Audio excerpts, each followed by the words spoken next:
एक सहाबी था हुजूर का, उसका ज़ाहिर नाम था।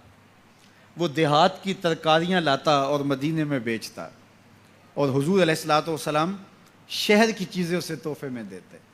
एक दिन वो कोई चीज़ बेच रहा था, हुजूर पीछे से गए और चुपके से जाके उसकी आंखों पे हाथ रख लिया। ये कभी आपने भी किया होगा। इसको कहते हैं कोली भरना। जब आपका कोई गूढ़ा दोस्त हो, बड़ा जानी और जिगरी, जिससे आप बड़े फ्रैंक हो, तो फिर वो बैठा हो और आप पीछे से चुपके से जाके उसकी आंखों पे हाथ रख लेते हैं, और फिर वो बोलता है कि कौन है, और आप ये देखना चाहते हैं कि मेरा नाम किस नंबर पे आता है। बात तो करता है कि जनाब तुझे ही याद रखता हूं, तो आज मैंने हाथ रखे हैं, तो जाहिर अपने करीबी दोस्तों का नाम लेगा, तो मैं किस नंबर पे आता हूं। तो किसी की कोली भरने का मतलब ये होता है मैं देखूं तो सही इसको मेरे से मोहब्बत कितनी है। तो अल्लाह अकबर, वो बैठा था, हुजूर पीछे से गए, चुपके से जाके उसकी कोली भर ली। अब हुजूर के हाथ आंखों पे आए हों और सीने तक ठंड ना गई हो, ये कैसे हो सकता है। उसको ना पता चला हो कि हुजूर है। बल्कि हदीस में आता है कि वो बोलता नहीं, हुजूर आंखें दबा रहे हैं और वो बोलता नहीं। बल्कि जब उसको यकीन हो गया कि हुजूर ही हैं, तो उसने अपनी कमर को पीछे हुजूर के सीने से जोड़ के रगड़ना शुरू कर दिया, और हुजूर दबा रहे हैं कि यानी वो बताए कि मैं कौन हूं, लेकिन वो बोलता ही नहीं है। मुझे मियाँ साहब याद आए। लोग तो इसको मजाज के माना में लेते हैं। मैं यहां ये शेर पढ़ता हूं, सुफने दे विच माही मिलिया ते गल विच पा लईयां बावां। सुफने दे विच माही मिलिया ते गल विच पा लईयां बावां। डर दी मारी अख ना खोला मता फिर विछड़ ना जावां। डर दी मारी अख ना खोला मता फिर विछड़ ना जावां।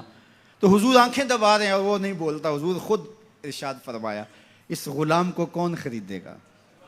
तो उसने कहा, हुजूर मुझे किसने खरीदना है, मैं तो बहुत सस्ता हूं। फरमाया, तू बहुत महंगा है। अल्लाह अकबर, तू अल्लाह के यहाँ बहुत महंगा है। तो हुजूर यूं भी प्यार किया करते थे। तो नाम कोई और था। हुजूर ने लाड से कहा, जुल यदैन, ओ दो हाथों वाले। नाम ही दो हाथों वाला पड़ गया। एक दिन किसी ने हजरत जुल यदैन से पूछा कि ये तो हुजूर ने लाड से कहा जुल यदैन, लोगों ने भी कहना शुरू कर दिया, नाम तो तुम्हारा कोई और होगा, बताओ तुम्हारा असल नाम क्या था। हजरत जुल यदैन बोले, मेरा असल नाम वही है जो हुजूर ने रख दिया है।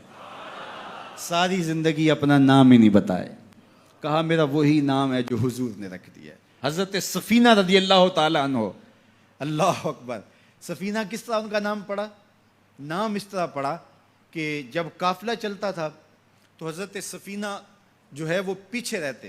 हुजूर ने कहा कि तुम जरा पीछे रहो, काफिले में से किसी शख्स की कोई चीज़ गिरी पड़ी हो तो वो उठा लिया करो। फिर काफिला जहाँ पड़ाव करता तो वो आवाज़ देते, भाई किसी की कोई शय गुम है तो वो मुझसे ले ले। तो किसी की कोई चीज़ गिरी होती, किसी का जूता गिरा होता, किसी की कोई और चीज़ गिरी होती, किसी का कोई बर्तन गिरा होता। तो वो एक दिन हुजूर ने देखा कि उन्होंने बहुत सारी चीज़ें उठाई हुई हैं, और सफीना अरबी में कश्ती को कहते हैं, बड़ी कश्ती को। तो हुजूर ने फरमाया, तू सफीना है, तू कश्ती है। अल्लाह अकबर, नाम ही सफीना पड़ गया। एक काफिले में बिछड़ गए, पीछे रहते थे, बिछड़ गए, काफिला निकल गया। अब जंगल है और कोई रास्ता सुझाई नहीं दे रहा। खैर, क्या देखा कि एक शेर है, इंसानी बू सूंघ के हमलावर होने के लिए आगे बढ़ा। तो शेर जब करीब आया ना और हमला करने लगा, तो हजरत सफीना ने शेर को क्या कहा, सुन लो जरा। शेर को मुखातब हो के उसकी आंखों में आंखें डाल के कहा, या अबल हारिस आना मौला रसूलुल्लाह सल्लल्लाहु अलैहि वसल्लम। ए जंगल के बादशाह सुन, मैं रसूलुल्लाह का गुलाम हूं। बस आपके कहने की देर थी, उसने दुम हलाना शुरू कर दी, और वो आगे आगे चलता था। रावी लिखता है कि वो आगे आगे दौड़ता था और आवाजें निकालता था, और अगर और कोई जानवर होता तो उसको भी कहता पीछे हटो। वो प्रोटोकॉल गाड़ी नहीं होती, वो प्रोटोकॉल के तौर